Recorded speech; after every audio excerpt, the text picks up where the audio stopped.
జరిగినటువంటి అవకతవకలను ఉద్దేశించి ఈ రోజు విద్యార్థి సంఘాల నాయకులందరూ కలిసి ఇటు నారాయణగూడ ఫ్లైఓవర్ నుంచి అంబేద్కర్ స్టాచ్యూ వరకు కూడా ర్యాలీ నిర్వహించారు. ప్రస్తుతం మనతో పాటు ఉన్నారు విద్యార్థి సంఘ నాయకులు లక్ష్మణ్ గారు. వారితో మాట్లాడదాం. సార్ చెప్పండి, అంటే మీరు ఇప్పటికీ June 7కి వాయిదా వేసినప్పటికీ కూడా ఎందుకు మీరు రాస్తారోకలు చేసినట్టు పరిస్థితి కనబడుతుంది?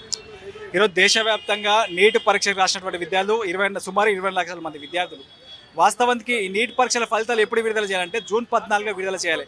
కానీ ఈరోజు June 14 ఫలితాలు విడుదల చేయకుండా June 4 అంటే దేశంలో జరిగిన పార్లమెంట్ ఎన్నికల ఫలితాల రోజున ఈరోజు ఈ యొక్క నీట్ ఫలితాలు విడుదల చేయడం జరిగింది. అంటే ఆ రోజు ఫలితాలు విడుదల చేయడం వల్ల దీంతో ఎటువంటి అవినీతి జరిగిన, అక్రమాలు జరిగిన, అవకతవకలు జరిగిన ఎవరు దేశ ప్రజలు స్పందించాలనే ఉద్దేశంతో ఈరోజు కేంద్ర ప్రభుత్వం కుట్రపూరితంగా ఈరోజు ఆ రోజున ఫలితాలు విడుదల జరిగింది. అంటే దానికంటే ముందరనే పరీక్ష నిర్వహించకంటే ముందరనే ఈరోజు విద్యార్థి తల్లిదండ్రులు పరీక్ష పేపర్ లీక్ అయ్యని చెప్పేసి అనేక అనుమానాలు వ్యక్తం చేశారు జరిగింది. అదేవిధంగా పరీక్ష నిర్వహించిన రోజున కూడా కొన్ని సెంటర్లలో సమయానికి మించినటువంటి సమయం వాళ్ళు కేటాయించడం జరిగింది. అంటే ఈరోజు ఎగ్జామ్ పరీక్ష నిర్ణీత సమయం అయిపోయినా కూడా కొంతమంది సెంటర్లలో వాళ్ళకు అధిక సమయం ఇచ్చి వాళ్ళకి ఎగ్జామ్ రాయించడం జరిగింది. అంటే తద్వారా దీనిపై అనేక అనుమానాలు వ్యక్తం చేసి పేరెంట్స్ అదేవిధంగా విద్యార్థి తల్లిదండ్రులు హైకోర్టులలో, సుప్రీంకోర్టులో పిటిషన్లు వేయడం జరిగింది. దీనికి సంబంధించినటువంటి విషయాలు పేపర్ లీక్ అని చెప్పేసి బీహార్ రాష్ట్రంలో స్పష్టంగా అర్థమైంది. ఇప్పటికే బీహార్ రాష్ట్రంలో 13 మందిని ఈరోజు అరెస్ట్ చేసి వాళ్ళని విచారిస్తున్నారు.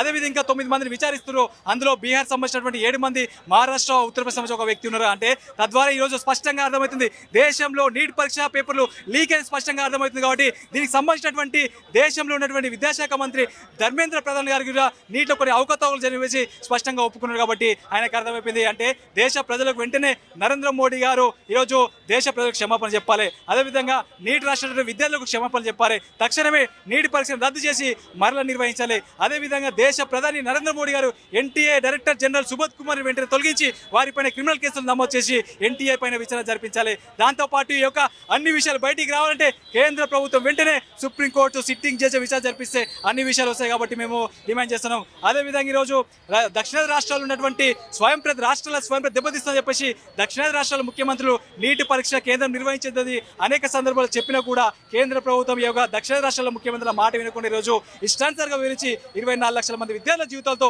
చెలగాటు మారింది కేంద్ర ప్రభుత్వం. ఈ యొక్క నైతిక బాధ్యత వెంటనే వహించి ఈరోజు నీటి పరీక్షను రద్దు చేయాలి. నీటి పరీక్ష మళ్ళీ నిర్వహించి విద్య అనేది రాష్ట్రాల జాబితాకు వాళ్ళకు అవకాశం కల్పించాలని చెప్పేసి మేము ప్రధాన డిమాండ్ చేశాం. లేని పక్షంలో భవిష్యత్తులో తెలంగాణ రాష్ట్రంలో ఉన్నటువంటి బీజేపీ ఎంపీలను నిలదీస్తాం. అదేవిధంగా నూతనంగా ఎన్నికైనటువంటి కేంద్ర మంత్రులుగా బండి సంజయ్, కిషన్ రెడ్డి గారు తెలుగు రాష్ట్రాల్లో జరిగినటువంటి నీటి విద్యార్థులకు జరిగినటువంటి అన్యాయం పైన ప్రశ్నించాల్సిందే. వారి నరేంద్ర మోడీని ప్రశ్నించాల్సిందే. విద్యాశాఖ మంత్రిని ప్రశ్నించాల్సిందే. అదేవిధంగా రానున్నటువంటి పార్లమెంట్ సమావేశాలు కూడా తెలంగాణ రాష్ట్ర విద్యార్థుల కోసం, వారి యొక్క అభివృద్ధి కోసం మీరు పార్లమెంట్లో గలం ఇప్పాలని చెప్పేసి మేము డిమాండ్ చేస్తున్నాం. దాంతోపాటు ఎన్డీఏల భాగస్వాములు ఉన్నటువంటి నారా చంద్రబాబు నాయుడు గారు, పవన్ కళ్యాణ్ గారు తెలుగు రాష్ట్రాల విద్యార్థులు అనేక ఇబ్బందులు ఎదుర్కొంటున్నారు. తెలుగు రాష్ట్రాల్లో ఉన్నటువంటి ప్రతిభ కలిగినటువంటి విద్యార్థులకు నష్టం జరుగుతుంది. కాబట్టి మీరు తక్షణమే కేంద్ర ప్రభుత్వం, కేంద్రంలో ఉన్నటువంటి ప్రధానమంత్రి నరేంద్ర మోడీ గారితో మీరు మాట్లాడాలి. దాంతోపాటు ఈరోజు పార్లమెంట్లో అందరూ తెలుగు రాష్ట్రాల విద్యార్థుల సమస్య కోసం, వారి యొక్క శ్రేయస్సు కోసం, వారి యొక్క భవిష్యత్తు కోసం మీరు మాట్లాడాల్సిందే. తక్షణమే ఈరోజు నీటి పరీక్షను రద్దు చేయాలి. లేని పక్షంలో భవిష్యత్తులో తెలంగాణ రాష్ట్రంలో ఉన్నటువంటి విద్యార్థి ఉద్యోగ సంఘాల ఆధ్వర్యంలో పెద్ద ఎత్తున భవిష్యత్ కార్యాచరణ తీసుకొని ఈరోజు నీటి విద్యార్థులకు న్యాయం జరిగేంత వరకు మేము పోరాటాలు కొనసాగిస్తామని చెప్పేసి ఈ సందర్భంగా కేంద్ర ప్రభుత్వం హెచ్చరిస్తా ఉన్నాం. ఇది ఇంకా మొత్తానికి మనతో పాటు ఉన్నారు ఎస్ఎఫ్ఐ కార్యదర్శి నాగరాజు గారు. సార్ చెప్పండి, మీరు ఒక సైడ్ June 7న ఇప్పటికీ ఇంకా కోర్టులో వాయిదా ఉన్నప్పటికీ కూడా మీరు ఎందుకు ఇట్లా ధర్నాలు రాష్ట్రాలకు చేసి ఎందుకు ఇట్లా ఇబ్బంది పడాలి?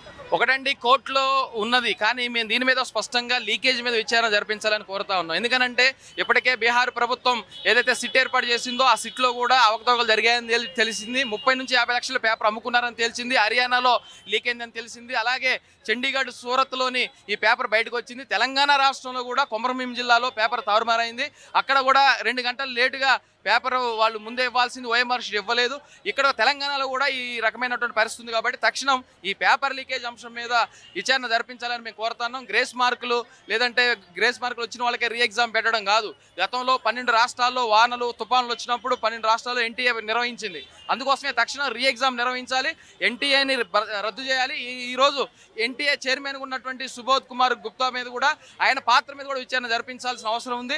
వాళ్ళు ఏం మాట్లాడలేదు. ఇప్పటికి వాళ్ళు పరీక్ష బాగా జరిగింది అనుకుంటున్నారు. ఉన్నారు కాబట్టి ఎన్టీఏని రద్దు చేస్తూ రాష్ట్రాలకే ఈ పరీక్ష నిర్వహించే అవకాశం కల్పించాలనే డిమాండ్తో మేము ఈ రోజు ఆందోళన నిర్వహించాం. మొత్తానికి ఇది దాదాపు 24 లక్షల మంది విద్యార్థుల పట్ల మేము ఖచ్చితంగా పోరాడదామని చెప్పేసి విద్యార్థి సంఘాల నాయకులు చెప్తున్న పరిస్థితి కనబడుతుంది. ఇది కేవలం ఆరంభం మాత్రమే అని చెప్పేసి వాళ్ళు చెప్తున్నారు. ఖచ్చితంగా ప్రతి ఒక్కరికి న్యాయం చేకూరే విధంగా మేము పోరాడదామని చెప్తున్నారు. ఎట్టి పరిస్థితుల్లో విద్యార్థులకు అనుగుణంగా ఈ పేపర్ లీకేజ్ అంశం పైన మళ్ళీ ఎగ్జామ్ నిర్వహించకపోతే కనుక ఖచ్చితంగా మేము ఇక్కడ ఉన్నటువంటి కేంద్ర మంత్రుల ఇళ్లను కూడా ముట్టడిస్తామని చెప్పేసి వాళ్ళు చెప్తున్నట్టు కలిసి కనబడుతుంది. కెమెరా పర్సన్ జయంగిర్తో భవితా న్యూస్ 360 హైదరాబాద్.